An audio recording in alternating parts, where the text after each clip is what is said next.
Welcome to SD Card 101, where I tell you everything you should know about an SD card, not just you have your camera, so you can film the best footage, especially for 4K, because a lot of people are buying an SD card. And it's not coming out the best as you want it to. And it might not be the camera, it might just be the SD card.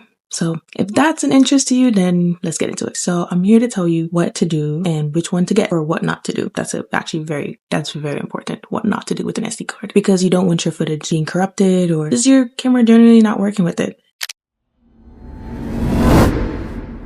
So next we're going to talk about those little numbers and writings you see on your SD card. The most common ones are SDHC and SDXC. SDXC is what modern cameras would use, and that's everything above 64 gigabytes. 64 gigabytes meaning you have 64 gigabytes of storage on the SD card. Newer cameras usually prefer the SDXC. I said usually because it's not for all, but usually.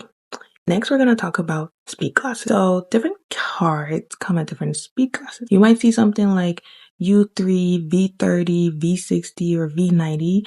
These tell you how fast your card can write data from your camera into the card. For video, especially 4K, you need at least a V30 or U3 card. Why would you not get a V60? Why wouldn't you get a V90? It's all different depending on your camera. Most of the times in camera manuals, you have different suggestions of what to get. For my camera, which is a Canon R50V, you are advised to get the V30. Hi, editing Emily. I realized I didn't really explain what the table in your manual would mean, but it's basically showing you what recording formats and what suggested performance requirements are for those formats. And you just go in there and choose which format you're going to be using or you're going to use. And from there, you'll be able to decide on which card to get. And that's what I did. And that's why I decided on V30 rather than the V60. Also tied in with the price.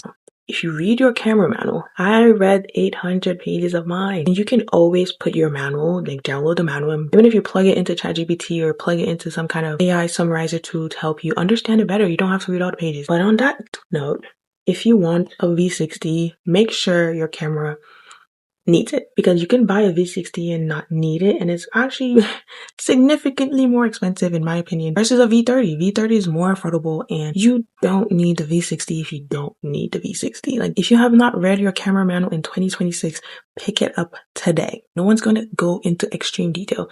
My camera has 800 pages. I don't expect anyone to have 800 pages worth of content to tell me about this camera. That's why I read the manual. So I would say read your manual, find out which one works best for you.